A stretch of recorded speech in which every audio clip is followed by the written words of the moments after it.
Assalamualaikum warahmatullahi wabarakatuh.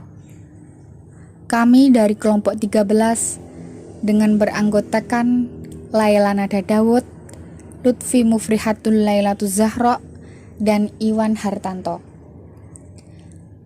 Mata kuliah pengembangan kurikulum PAI yang diampu oleh Bapak Arif Syaifuddin MPDI dengan makalah hari ini yang berjudul Problematika Pengembangan Kurikulum Pendidikan Agama Islam. Yang pertama, saya akan menjelaskan mengenai poin A mengenai problematika pendidikan. Dalam memetakan masalah pendidikan, maka perlu diperhatikan realitas pendidikan itu sendiri, yaitu pendidikan sebagai sebuah subsistem yang sekaligus juga merupakan suatu sistem yang kompleks. Gambaran pendidikan sebagai sebuah subsistem adalah kenyataan bahwa pendidikan merupakan salah satu aspek kehidupan yang berjalan dengan dipengaruhi oleh berbagai aspek eksternal yang saling terkait satu sama lainnya. Sedangkan pendidikan sebagai suatu sistem yang kompleks menunjukkan bahwa pendidikan di dalamnya terdiri dari berbagai perangkat yang saling mempengaruhi secara internal. Sehingga dalam rangkaian input, proses, output pendidikan, berbagai perangkat yang mempengaruhinya tersebut perlu mendapatkan jaminan kualitas yang layak oleh berbagai stakeholder yang terkait. Masalah tersebut antara lain yang pertama, kurangnya pada sarana prasarana, suatu misal adanya kerusakan pada bangku, kemudian atap bocor ataupun papan tulis yang rusak. Kemudian kekurangan pada jumlah tenaga guru, misalnya dalam hal penempatan guru.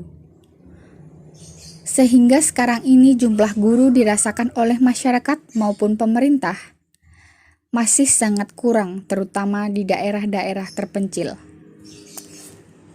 Selanjutnya, problematika pendidikan Islam era global. Terdapat dua faktor dalam problematika tersebut, yaitu faktor internal dan faktor eksternal. Satu, faktor internal. A. Relasi kekuasaan dan orientasi pendidikan Islam. Orientasi pendidikan sebagaimana dicita-citakan secara nasional, barangkali dalam konteks era sekarang ini menjadi tidak menentu, atau kabur kehilangan orientasi mengingat tuntutan pola kehidupan pragmatis dalam masyarakat Indonesia. B. Masalah kurikulum. Sistem sentralistik terkait erat dengan birokrasi atas bawah yang sifatnya otoriter dan terkesan pihak bawah harus melaksanakan seluruh keinginan pihak atas. Dengan sistem yang seperti ini, inovasi dan pembaruan tidak akan muncul. Dalam bidang kurikulum, sistem sentralistik ini juga mempengaruhi output pendidikan. C. Pendekatan atau metode pembelajaran. Peran guru atau dosen sangat besar dalam meningkatkan kualitas kompetensi siswa atau mahasiswa. Dalam mengajar, ia harus mampu membangkitkan potensi guru, memotivasi, memberikan suntikan, dan menggerakkan siswa atau mahasiswa melalui pola pembelajaran yang kreatif dan kontekstual, atau konteks sekarang menggunakan teknologi yang memadai.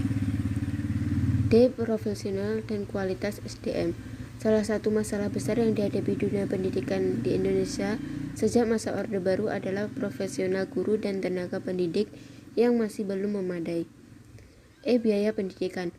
Faktor biaya pendidikan adalah hal penting dan menjadi persoalan tersendiri yang seolah-olah menjadi kabur mengenai siapa yang bertanggung jawab atas persoalan ini. 2. Faktor eksternal. A. Dikotomik. Masalah besar yang dihadapi dunia pendidikan Islam adalah dikotomi dalam beberapa aspek, antara ilmu agama dan ilmu umum, antara wahyu dengan akal, setara antara wahyu dengan alam. B. To general knowledge. Kelemahan dunia pendidikan Islam berikutnya adalah sifat ilmu pengetahuannya yang masih terlalu general atau umum dan kurang memperhatikan kepada upaya penyelesaian masalah. C. Lack of spirit of inquiry. Persoalan besar lainnya yang menjadi penghambat kemajuan dunia pendidikan Islam ialah rendahnya semangat untuk melakukan penelitian atau penyelidikan. D. Memorisasi.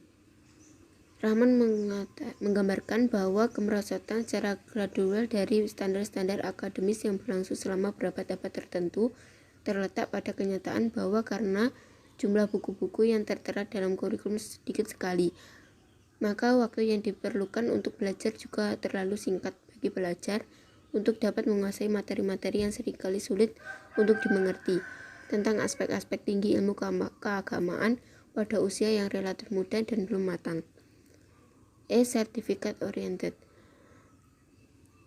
Mencari ilmu hanya merupakan sebuah proses untuk mendapatkan sertifikasi atau ijazah saja, sedangkan semangat dan kualitas keilmuan menempati prioritas berikutnya. Selanjutnya, pelaksanaan kurikulum pendidikan agama Islam. Untuk mencapai kompetensi yang diharapkan dalam pembelajaran, diperlukan pembelajaran efektif.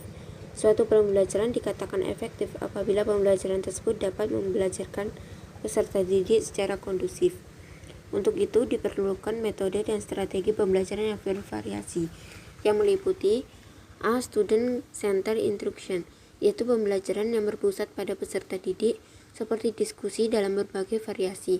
Kemudian dapat dikembangkan dengan adanya game yang dapat membuat pembelajaran menjadi lebih hidup.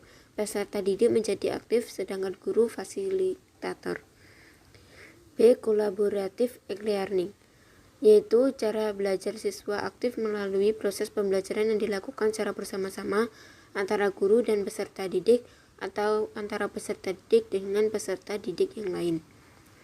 C. Cooperative learning, yaitu proses pembelajaran yang memberikan kesempatan pada peserta didik untuk terlibat dalam kelompoknya dalam melaksanakan tugas yang diberi oleh gurunya, dan masing-masing anggota memiliki tugas dalam kelompoknya, saling memeriksa pekerjaan teman-temannya, kemudian bisa dikembangkan menjadi variasi kelompok.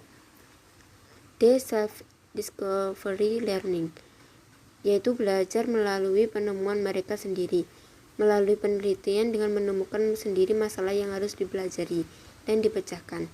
Untuk itu, keterlibatan peserta didik dalam pembelajaran merupakan hal sangat penting dan menentukan keberhasilan pembelajaran. E. Quantum learning, yaitu strategi belajar di mana dalam belajar semua indera harus bekerja aktif, di mana semua komponen kecerdasan akan aktif bekerja menggunakan multimedia dan pendayagunaan kelompok belajar. F. Contextual teaching and learning, yaitu strategi yang digunakan untuk membantu peserta didik untuk memahami makna dari materi pembelajaran dengan mengaitkan mata pelajaran tersebut dengan konteks kehidupan mereka. Selanjutnya, kendala-kendala pelaksanaan kurikulum PAI.